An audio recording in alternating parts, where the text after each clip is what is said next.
수요일 새벽 5시 10분입니다. 조금 전에 마감한 미국 증시 봅니다. 오늘 특히 필라델피아 반도체가 많이 떨어졌어요. 다우가 0.18% 하락해서 32,774. 나스닥은 1.19% 하락, 12,493. S&P 500 지수는 0.42% 하락해서 4,122.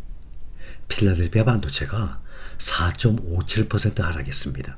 장중에는 5%대 크게 하락했었는데 3,000 밑으로 떨어졌어요. 2,866. 필라델피아 반도체가 3,081까지 올라갔다가 지금 연 3일째 하락 중입니다. 그 중에 오늘 한 4.57%니까 어제도 떨어졌죠. 3일 동안에 무려 7% 하락했어요. 3일 동안에 0.91, 1.61, 오늘 4.57. 그래서 연 3일 하락하면서 7% 하락했습니다. S&P 500은 4,155 최고였죠. 근래 3,666에서 4,155까지 올랐다가 연 4일째 하락했어요. 그런데 4일 동안에 0.8% 하락했어요. 1%도 안 돼요. 4일 동안.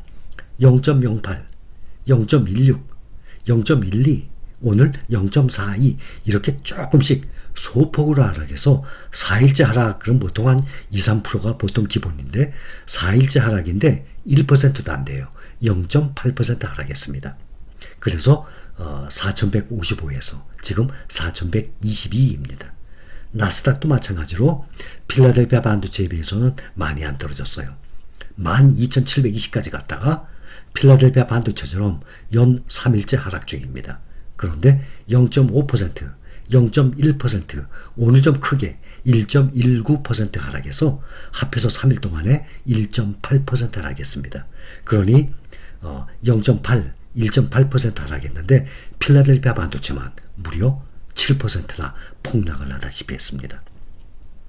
우리가 보통 지금 현재 이 리스트 상에 올라와 있는 거 보면 한 40여 종목을 보고 있거든요. 미국 증시의 매달 종목들.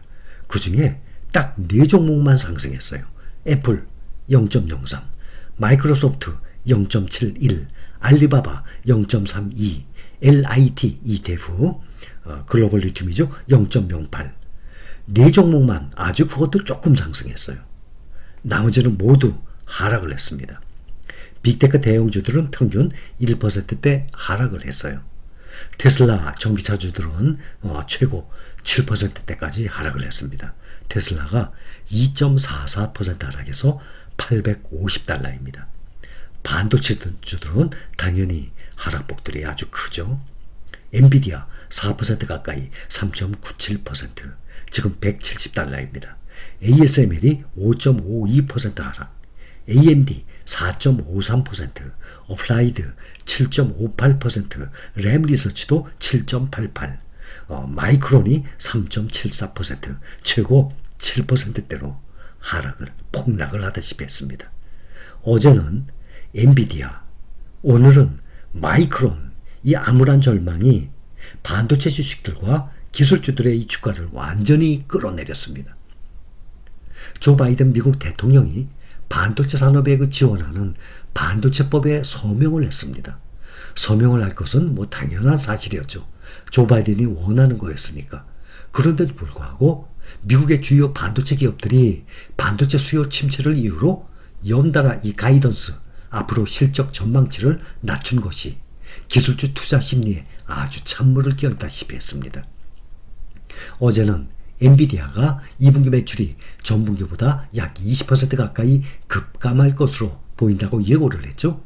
그런 바람에 어제도 많이 떨어졌었는데 오늘은 마이크론까지 메모리 반도체 수요 약화로 2분기 매출 가이던스를 하향 조정했습니다. 그러니 마이크론과 직결되는 이 종목이 국내 삼성전자와 SK하이닉스 아니겠습니까? 과연 주가가 어떻게 될지. 그 여파로 마이크론은 오히려 다른 종목들보다는 덜 떨어졌어요. 3.7%, 엔비디아 4%. 실적 우려로 이 주가가 급락한 종목들은 반도체주 뿐만이 아니었습니다. 이 코로나 바이러스의 감염증 백신 수요 이 감소에 따라서 연간 매출 가이던스를 낮춘 바이오 기업 노바백스 오늘 하루에만 30% 가까이 29.6%나 폭락을 했습니다. 노바백스는 뒤늦게 개발한 이 코로나 백신이 앞으로 수요 둔화에 직면해 있다면서 올해 전체 매출 전망을 절반 가까이 감축을 했거든요. 또 이런 가운데 우리나라에서는 돈나무 언니라 그러죠. 그 별명으로 아주 잘 알려진 유명 투자자 캐시우드가 이끄는 이 투자회사 아크인베스트죠. 엔비디아 주식을 대거 저가 매수했다고 월스트리트 저널이 보도를 했습니다. 지금 오늘 밤 9시 반입니다. 10일 발표 예정인 미국의 7월 소비자 물가지수 CPI 이것을 기다리고 있습니다. 아주 중요한 지표입니다. 지난 5월에는 몇죠? 8.6이었나? 그 다음에 9월에 9.1까지 올라갔잖아요. 이렇게 치솟은 CPI 상승률, 최근 유가 급등세 완화에 힘입어서 지난달에 8.7% 올랐을 것으로 전문가들은 예상합니다. 그러니 9.1%까지 올라갔다가 8.6으로 떨어지게 되는 거죠. 이 뉴욕의 증시 전문가들은 투자자들이 CPI 지표에서 인플레이션이 이제 고점에 이르러서 하락세로 돌아서는지를 이제 확인을 하게 될 것입니다. 역사적으로 강한 노동시장과 또 함께 인플레이션이 잘 완화되고 있다는 것이 확인되면 지난 6월 16일 날 저점이었죠. S&P 500 3666 3666이 시장의 바닥이라는 것을 주장할 수 있다라고 전문가들이 말하고 있습니다. 그렇게 되면 6월 16일 저점 3666보다는 더 안 내려간다는 얘기 아니겠습니까? 하지만 지난주 금요일 발표된 미국의 7월 비농업부문 고용이 아직 여전히 강력합니다.